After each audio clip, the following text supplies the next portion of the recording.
Part 1, The Rescue. The warning lights painted everything red inside the cargo ship. Hyunwoo gripped the edge of his captain's chair as another shudder ran through the hull. The engine was dead. Life support would fail in 6 hours, maybe less. Around him, his crew worked frantically at their stations. But he could see the fear in their eyes. They all knew the truth. They were too far from human space. No one would reach them in time. "Keep sending the distress signal," Hyunwoo said, keeping his voice steady. "Someone might hear us." Jiwon looked up from the engineering console. Her hands were shaking. She was only 24 years old, fresh out of academy training. This was supposed to be a simple cargo run to the outer colonies. "Captain, the nearest human patrol is 3 days away." "We don't have 3 days." "I know," Hyunwoo said quietly. "But we keep trying." The Dawn Trader hung in the darkness of space like a dying firefly.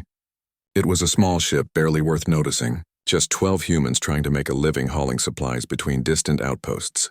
The galaxy was a big place, and humanity was still new to it. They had only been traveling between the stars for 100 years. Most of the older alien species barely noticed them. The distress signal pulsed out into the void. Hours passed. The oxygen levels dropped. The temperature inside the ship began to fall as the life support system struggled.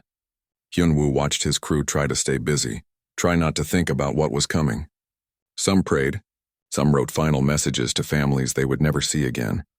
Then the communications console beeped. Everyone froze. Jiwon scrambled to check the readings. "Captain, we're being hailed." It's not human. The signature reads as Vakara. Hyunwoo felt his heart jump.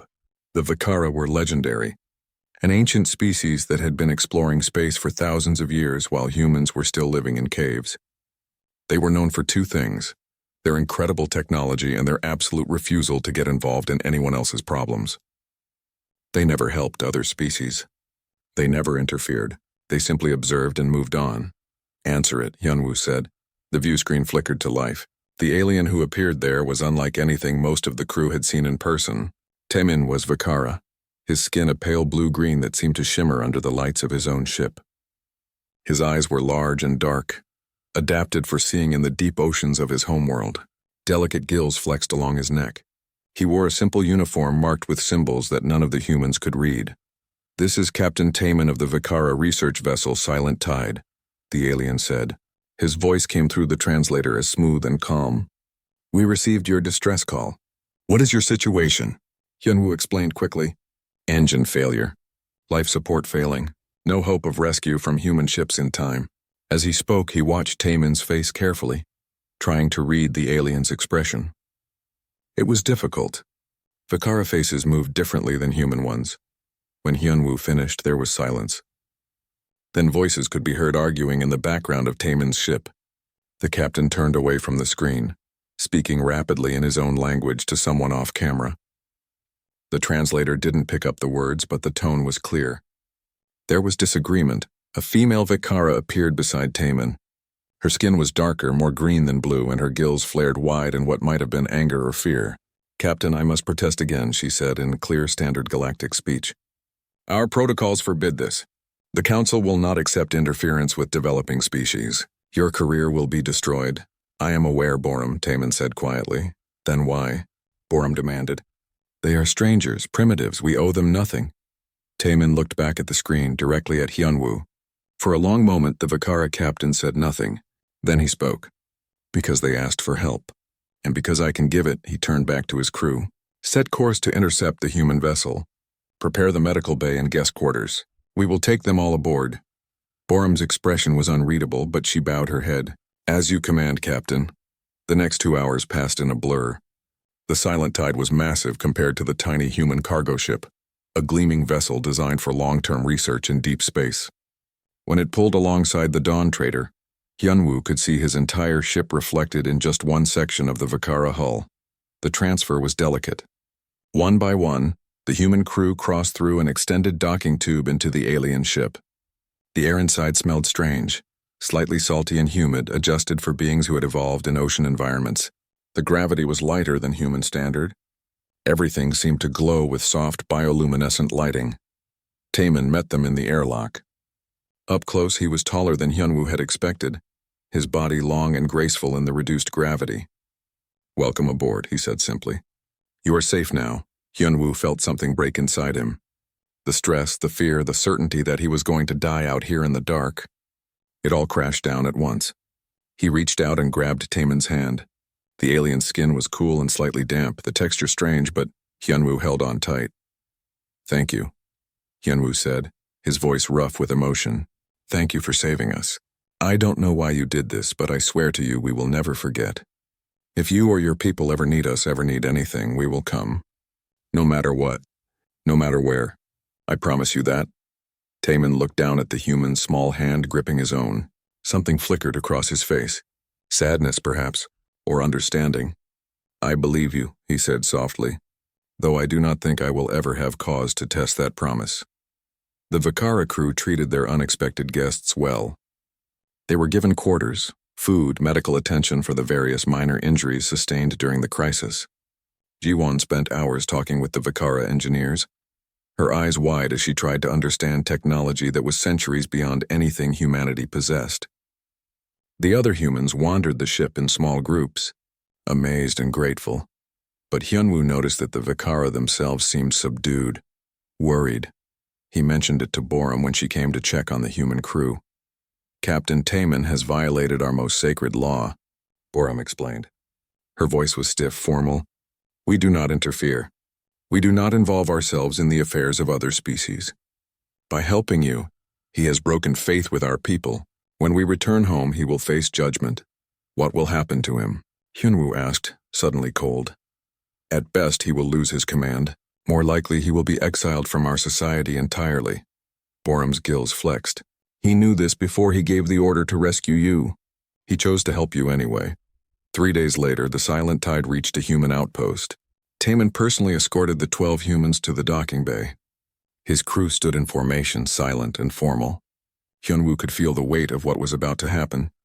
"I cannot stay," Taemin said. "I must return to my people and accept the consequences of my choice. But I want you to know I do not regret this. Your lives have value. Any being who does not understand that is not worth serving." Hyunwoo clasped the alien's hand one more time. "We will remember," he said. "I swear it on everything I am. We will remember and we will repay this debt." Taemin smiled, a strange expression on his alien face. "Live well, Hyunwoo. That is payment enough." The humans disembarked. The Silent Tide pulled away from the station and disappeared into the darkness between the stars. Hyunwoo stood at the observation window and watched it go, his hand still tingling from the touch of the alien who had sacrificed everything to save strangers. The years began to pass. Hyunwoo never forgot. None of them did. Part 2. The fall 70 years had passed since that day in space. The galaxy had changed. Humanity had changed most of all. What had been a handful of colonies struggling to survive was now a thriving civilization spread across dozens of star systems. Humans had proven themselves adaptable, resourceful, and surprisingly stubborn. The older species no longer dismissed them as primitives. Humanity had earned its place at the table, but not everyone had prospered. Taemin lived alone on a small moon at the edge of nowhere. His home was simple, carved into the rock of an ancient crater. He spent his days tending to a small garden of bioluminescent plants from his homeworld, reading and watching the stars. He was old now. His skin faded to a pale gray-blue, his movements slower than they had once been. The Vakara lived long lives, but even they aged eventually. He rarely thought about that day anymore. The day he threw away his career, his position, his entire future to save 12 strangers. The Vakara Council had been swift and merciless. They stripped him of his rank and exiled him from Vakara space. His name became a cautionary tale whispered among young officers. This is what happens when you forget discipline and let emotion guide you. Taemin told himself he had made peace with it. He had saved 12 lives. That was worth the cost. But on quiet nights when the loneliness pressed in too hard, he wondered if any of those humans even remembered him. The news feeds flickered to life on his small view screen as they did every morning. Taemin made himself tea, a bitter blend that reminded him of home, and sat down to watch the galactic headlines. Trade disputes, political negotiations, a new discovery in the Andromeda Relay, the usual background noise of a galaxy at peace. Then the breaking news alert flashed red across the screen. This is GNN with urgent breaking news. The Vakara homeworld is under attack. We repeat, the The Vakara homeworld is under attack by an unknown hostile force. Early reports indicate massive casualties and catastrophic damage to planetary defenses. Taemin's teacup fell from his hands and shattered on the floor. The image on screen shifted to show his homeworld. Beautiful Vakara, the ocean planet. Its waters so deep and pure they glowed blue-green from orbit. But now that glow was interrupted by burning orange wounds across the surface. Debris clouded the atmosphere. Even from space he could see cities burning. The attacking force has been identified as an artificial intelligence collective calling itself the Nexus Swarm, the reporter continued. This entity emerged from an uncharted region of space approximately 6 weeks ago, and has already consumed 3 minor civilizations. The swarm appears to be targeting advanced species for their technology. Footage played showing the swarm in action. Thousands upon thousands of ships all networked together, moving with perfect coordination. They weren't ships in the traditional sense. They were machines, built from the assimilated remains of their previous victims. The swarm learned from every battle, adapted to every defense. It was relentless and unstoppable. The Vakara fleet fought back with everything they had. Their ships were technological marvels, weapons refined over thousands of years of research. But it wasn't enough. For every swarm unit destroyed, 10 more appeared. For every tactic the Vakara employed, the swarm evolved a counter within hours. The ancient species that had stood apart from galactic affairs for so long was being systematically destroyed. Taemin watched the broadcasts for 3 days straight. He didn't eat. He barely slept. He saw cities he had visited as a child disappear beneath waves of machines. He saw defense fleets that had protected Vakara for centuries torn apart in minutes. The death toll climbed into the billions. The galactic community held emergency sessions. There was talk of intervention, of sending a unified military force to help the Vakara. But talk was all that remained. The other species were afraid. The swarm was too powerful, too alien. No one wanted to be next. And besides, hadn't the Vakara always refused to help others? Hadn't they stood apart, claiming superiority and non-interference? Where was the obligation to save them now? Taemin felt sick. On the 4th day, his door chime rang. He almost didn't answer. He hadn't had a visitor in over a decade, but something made him drag himself from his chair and open the door. Borum stood there. She was old too, though she had aged more gracefully than Taemin. She wore the dark uniform of a Vakara admiral, though it was torn and stained with something that might have been blood. Her gills were scarred, her skin marked with burns. She looked like she had come straight from a battlefield. Borum, Taemin breathed. What are you doing here? Looking for you, she said. Her voice was hoarse. May I come in? Taemin stepped aside. Borum entered slowly, looking around at his simple home. For a moment, neither of them spoke. 70 years of silence stood between them. I was wrong, Borum said finally. All those years ago, I told you that saving those humans would destroy you. I thought I was protecting you by arguing against it. I was wrong. Borum, our world is dying, Taemin. The council, the fleet, everything we built over thousands of years is being torn apart. We have days left. Maybe hours, her voice broke. And I came here because I remembered something. Something I kept in my personal files all these years. I don't know why I saved it. Maybe I knew somehow that we would need it. She pulled out a small data chip and pressed it into his hand. It's a message. From that day, the human captain, Hyunwoo. Do you remember what he said to you? Taemin's hand closed around the chip. He remembered. Of course he remembered. He said they would come if you ever needed help. Borum continued. He promised. And I thought it was just words, you know? The kind of thing people say in emotional moments but never mean. But then I started researching. Did you know what happened to those 12 humans? Taemin shook his head. They went home and told everyone what you did, what you sacrificed for them. It became famous among humans. They have memorials about it. They teach their children about the alien captain who broke his own laws to save strangers. Your name is known on Earth, Taemin, not as a cautionary tale, but as a hero. Taemin felt his legs weaken. He sat down heavily. I don't know if any of them are still alive, Borum said. 70 years is a long time, even for humans with their medical technology. But I thought maybe if you sent a message to them, if you asked for help, maybe they would remember, maybe they would care. The galactic community is already debating intervention, Taemin said weakly. Surely they will help before it's too late. Borum laughed bitterly. The galactic community is full of cowards and bureaucrats. They will debate until there is nothing left of us to save. But humans are different. Everyone knows this about them. They are emotional, irrational, driven by things that make no logical sense, like debt, like honor, like keeping promises made 70 years ago. She knelt down in front of him, this admiral who commanded fleets, and took his hands in hers. Please, Taman, send the message. What do we have to lose? That night, Taman sat at his communications console for an hour before he could make his fingers work. He had no idea if this would even reach anyone. He had no idea if anyone would care, but Borum was right. What else was there? He typed out a simple message. No flowery language. No demands. Just the truth. This is Taman. My world is dying. I need help. He sent it to the last known human communication relay and sat back in his chair. Outside his window, the stars shone cold and distant. Somewhere out there, his people were fighting and dying, and he had just sent a message to strangers, begging them to remember a promise made a lifetime ago. He did not expect an answer.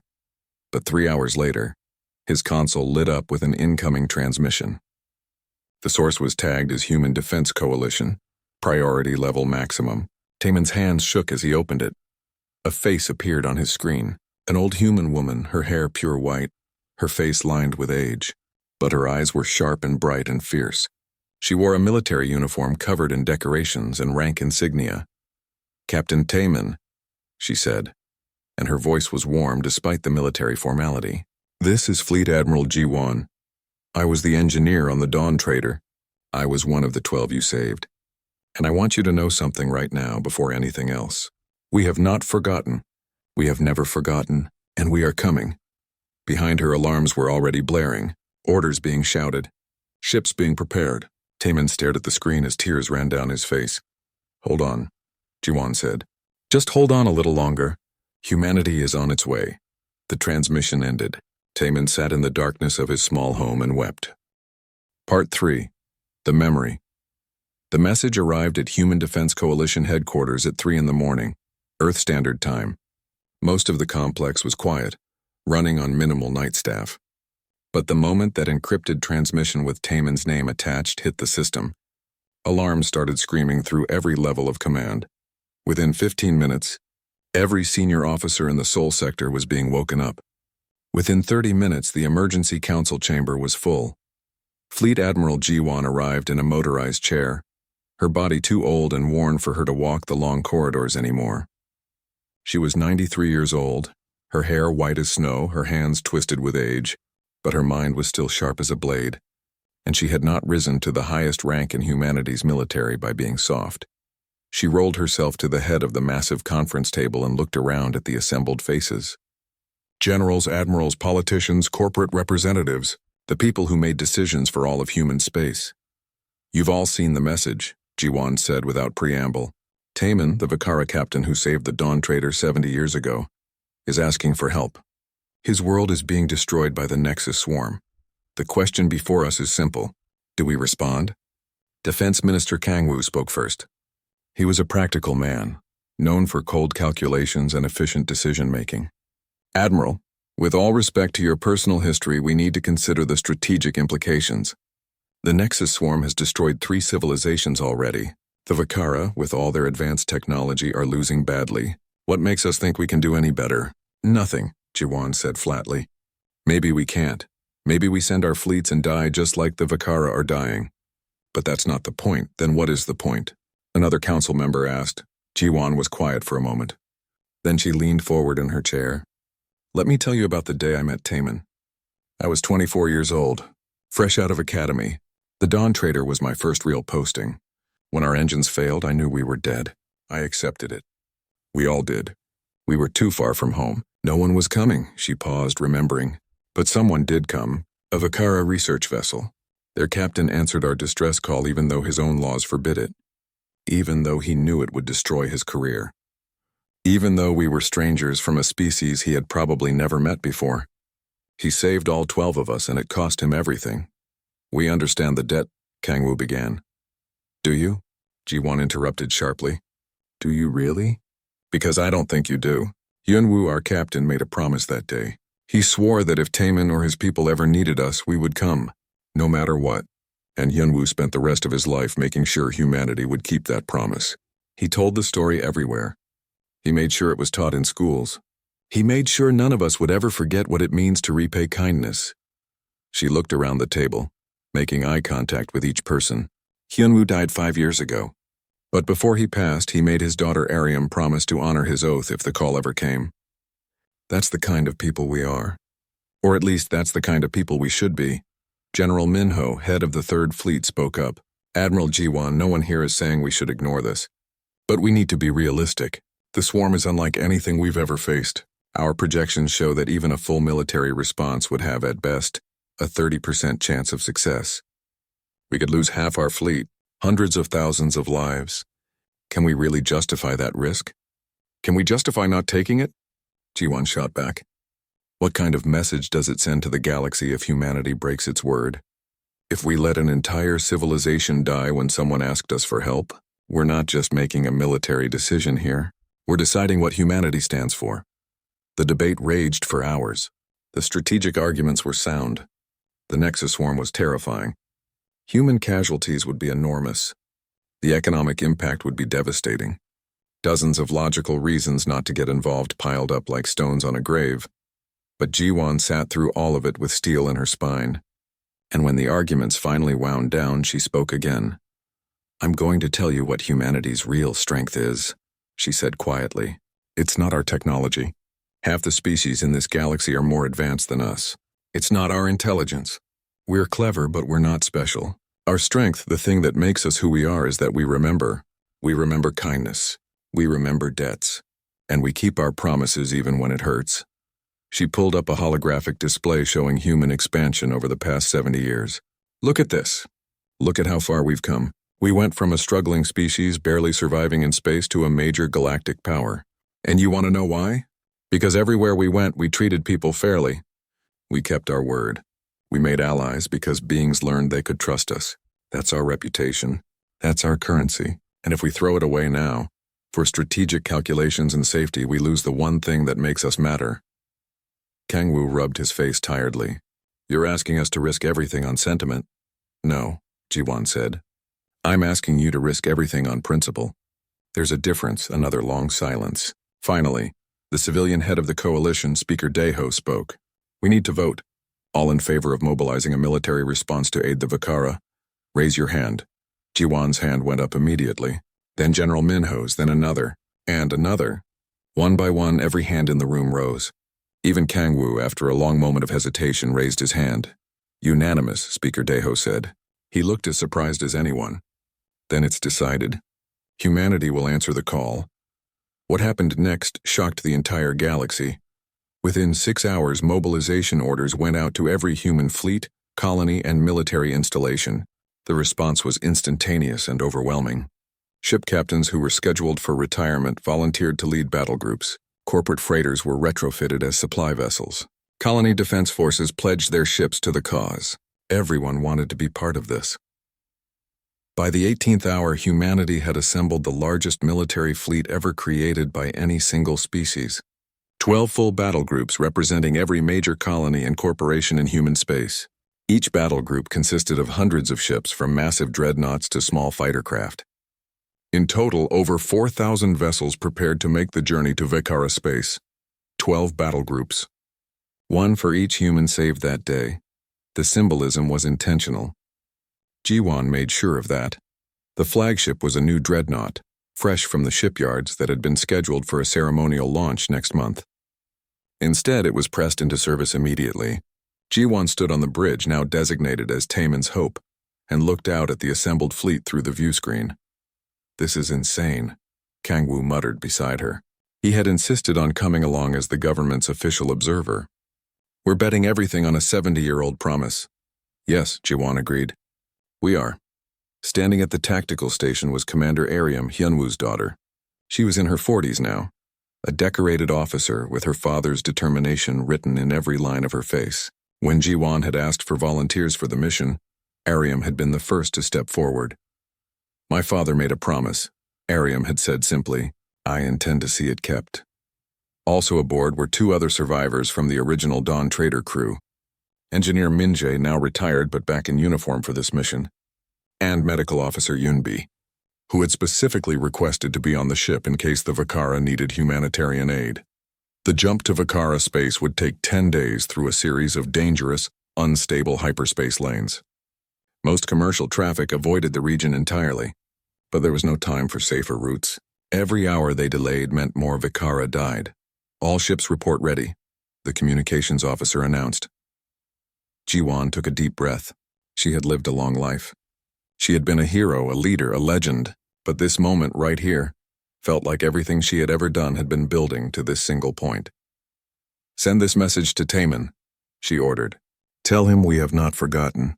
Tell him we are coming. Tell him to hold on just a little longer." The message was sent, and then like a river of light, the human fleet jumped into hyperspace. 4,000 ships carrying humanity's promise across the galaxy. The journey was hard. The unstable lanes caused problems. Ships had to drop out of hyperspace repeatedly to recalibrate their navigation.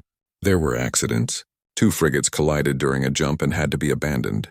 A supply convoy got separated and had to be left behind. But the fleet pressed on, driven by something more powerful than fear or logic. They were driven by the memory of a promise. On the 9th day, Jiwan received a transmission from Vakara space. It was Borum, the Vakara admiral. Her face appeared on the screen and she looked hollow with exhaustion. "Admiral Jiwan," Borum said, "we're detecting your fleet on long-range sensors." "I don't know what to say. We never expected. We never thought. How bad is it?" Jiwan asked. "Bad. The swarm has taken the outer colonies. 3 of our major cities are gone. We're down to 40% fleet strength, maybe 3 days before we lose orbital control entirely." Borum's voice cracked. "You shouldn't be coming. This is death. You're sailing into death for people who are already lost." "We're sailing to keep a promise," Jiwan said firmly, "and we're not dead yet. Neither are you. So you hold your line, Admiral." Part 4. The Fury, the Nexus swarm, detected the human fleet immediately. Its vast network of connected minds processed the new data in microseconds. Analysis complete. 4,000 vessels. Human origin, technology level inferior to Vakara by approximately 30%. Threat assessment minimal. Projected time to neutralization, 6 hours. The swarm adjusted its formation and moved to intercept. This would be easy. The swarm was very wrong. The first human ships to meet the swarm attack were destroyer squadrons from the 5th Battle Group. They didn't engage the way the Vakara had, with precise long-range fire and elegant tactical formations. Instead, they charged straight into the swarm at maximum speed, weapons firing continuously, their courses erratic and unpredictable. The swarm adapted its targeting solutions, but the humans were already changing their approach. They scattered like insects, regrouped, attacked from different angles, broke apart again. Their tactics made no sense. There was no pattern for the swarm to analyze and counter. One human destroyer, badly damaged, simply accelerated to ramming speed and crashed directly into a swarm-heavy cruiser. The explosion took out 3 more swarm vessels in the blast radius. The swarm noted this with interest. The humans were willing to sacrifice themselves. This was unexpected but could be used as a tactical weakness. The swarm was wrong again. The humans weren't being reckless. They were being ruthless. On the bridge of Taman's Hope, Admiral Jiwan watched the tactical displays with cold calculation. "Target their command clusters. I want disruption, not clean kills. Make them waste resources on coordination." "Admiral, the 3rd Battle Group is taking heavy losses," an officer reported. "Rotate them back. Send in the 8th. Keep the pressure on." Jiwan's voice was steady, but her hands gripped her chair tightly. Every icon that blinked out on her display was a ship destroyed. Hundreds of lives at a time. But she couldn't think about that now. Grief was a luxury they couldn't afford. Commander Ariam stood at her station, directing fighter squadrons with quick, sharp orders. She fought like her father would have wanted. No hesitation, no surrender, just absolute commitment to the mission. The battle raged across thousands of kilometers of space. Human ships used tactics the swarm had never encountered before. They deployed weapons in unexpected ways. A transport ship suddenly revealed hidden missile batteries and took out an entire swarm formation before being destroyed. Mining vessels, hastily armed, released clouds of explosive drone pods that functioned like space mines. Human fighters flew inside the blast radius of their own capital ship weapons, trusting their pilots' reflexes to avoid friendly fire. The swarm began to adapt. Its collective intelligence analyzed every tactic, every weapon, every maneuver. It started countering human strategies within hours. Ships that had been successful suddenly found their approaches anticipated and neutralized. The battle shifted in the swarm's favor. 3 human battle groups were destroyed in the next 4 hours. Over 700 ships gone. The casualty count climbed past 100,000. The human formation began to buckle under the relentless assault. On the Vikara homeworld, Borum watched the battle from her command center deep beneath the ocean. Taman sat beside her, his old hands trembling as he witnessed the slaughter happening in orbit. Humans were dying by the thousands, for his people. Because he had asked them to come, they cannot win, Borum said quietly. The swarm is learning too fast. In another 6 hours, the human fleet will be broken. They know that, Taman whispered. They came anyway. Aboard Taman's Hope, Jiwon studied the tactical display with narrowed eyes. She could see what was happening. The swarm was adapting to their tactics, using its networked intelligence to counter everything humanity threw at it. They were losing. In 6 hours, maybe less, the fleet would be destroyed and the swarm would return to finishing off the Vikara, unless they did something radical. Get me a full scan of the swarm formation, Jiwon ordered. I want to know where their central coordination node is. The science officer looked up in surprise. Admiral, the node would be buried deep in the center of their formation. It would be suicide to try to reach it. I didn't ask if it was suicide. I asked where it was. Find it. It took 20 minutes of intensive scanning, but they found it. A massive ship at the heart of the swarm fleet, protected by thousands of smaller vessels. The node coordinated all swarm operations, distributed tactical updates, maintained the network that made the swarm so terrifyingly effective. Destroy the node, and the swarm would lose its coordination. The individual ships would still be dangerous, but they would be just ships. Not a unified learning intelligence. How do we reach it? Kang-woo asked. He looked pale, understanding what Jiwon was thinking. We don't, Jiwon said. Not all of us. But a small, fast strike force might punch through if they had enough covering fire. They'd need to get close enough to deploy a quantum bomb directly onto the node. A quantum bomb would destroy everything within 3 light seconds, the weapons officer said, including the strike force. I know. Silence fell on the bridge. Everyone understood what Jiwon was proposing. A suicide mission. Someone would have to fly directly into the heart of the swarm, knowing they wouldn't come back. I'll do it. Everyone turned. Commander Ariam stepped forward. Her face was set, determined.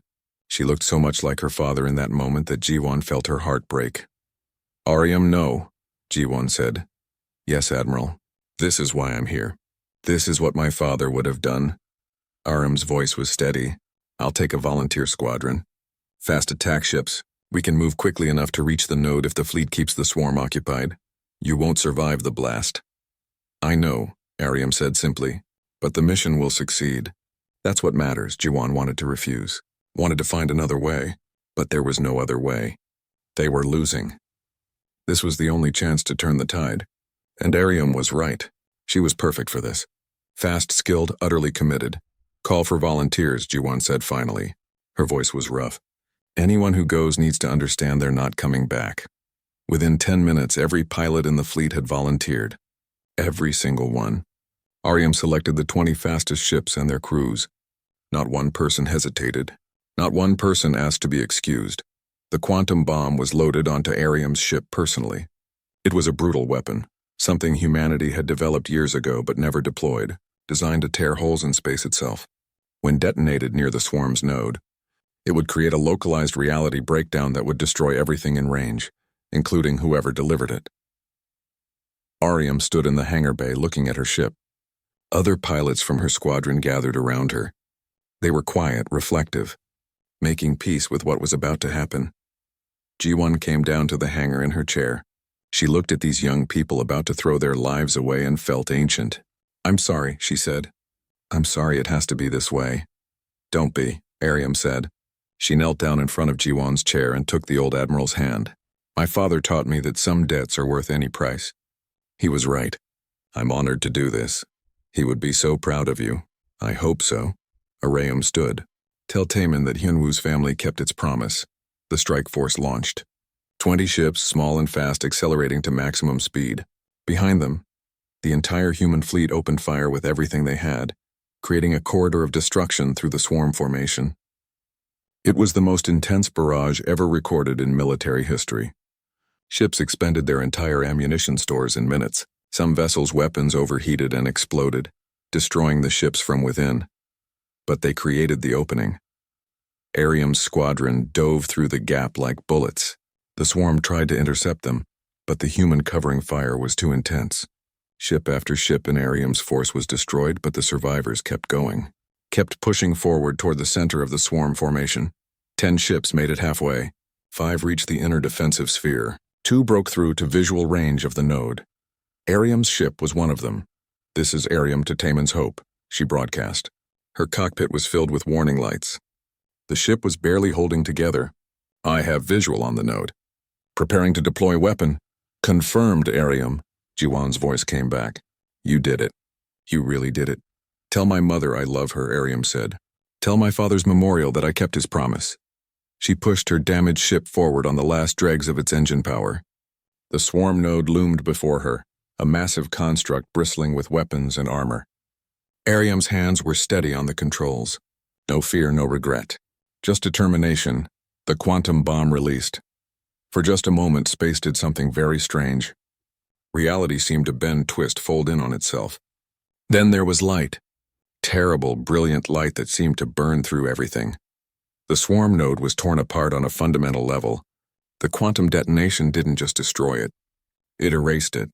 And everything within 3 light seconds went with it. Arium's ship. The other surviving human vessels. A quarter of the swarm fleet that had been guarding the node.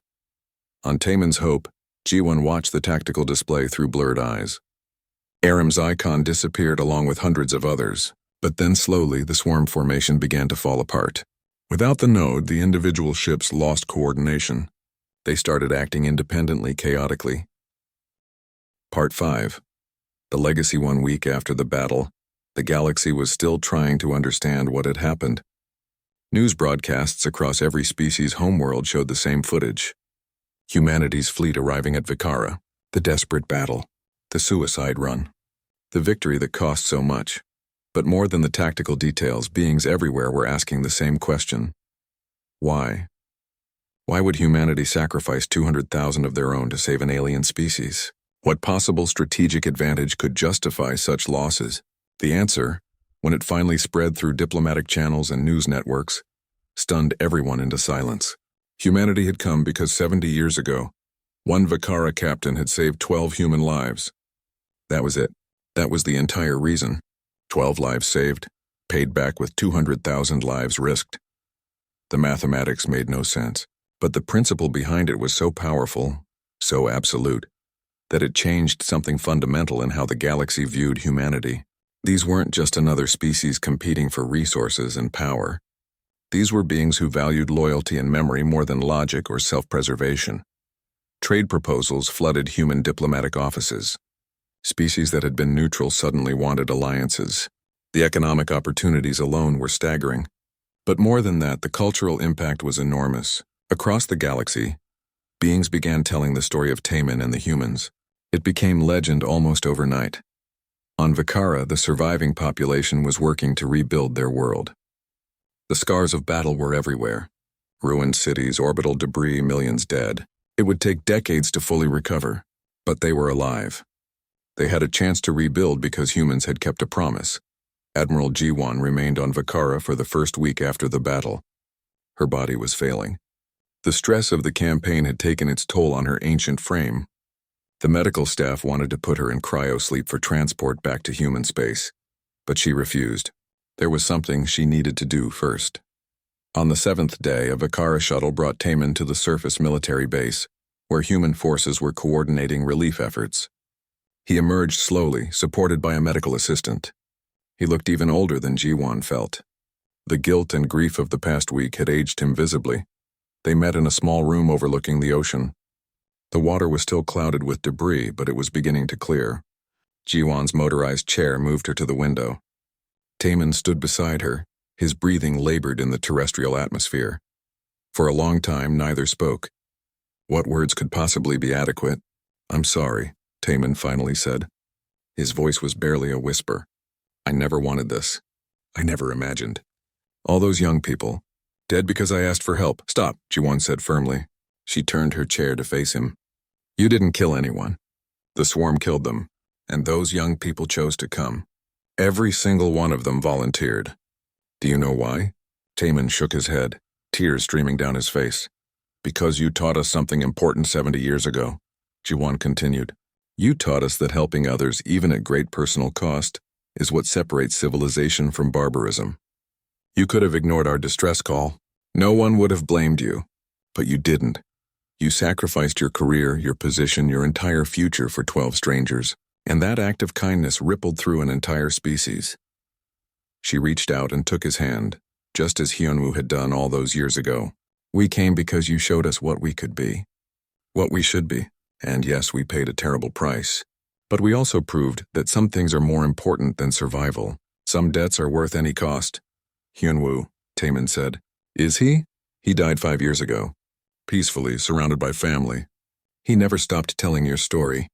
Made sure his children learned it. His daughter Ariam, she was the one who delivered the final blow to the swarm. She died completing her father's promise to you. Taman's legs gave out.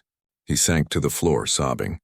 Jiwon wanted to go to him, but her body wouldn't move. So she just sat there, her own tears falling, and held his hand. Outside the room, Borum watched through the window with the medical staff. She had ordered them not to enter no matter what. These two old beings needed this moment.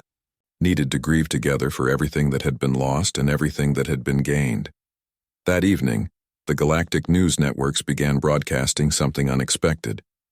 It was a compilation of footage from the human fleet's final battle, but it was edited together with something else. Interviews with the human crews before they left their homes, messages they had recorded for their families, testimonies from soldiers explaining why they volunteered. Over and over they said the same thing. Because someone helped us once. Because humanity keeps its promises. Because Taman taught us what it means to be better. A Vakara journalist named Sua had compiled it all. She broadcast it with a simple title, The Debt Repaid. It went viral across every species communication network. Within days, billions of beings across the galaxy had seen it. The impact was immediate and profound. Species that had operated on pure self-interest for thousands of years suddenly found themselves questioning their own values. If humans could sacrifice so much for one act of kindness, what did that say about everyone else? The Council of United Species called an emergency session. They announced new protocols for mutual defense and disaster relief.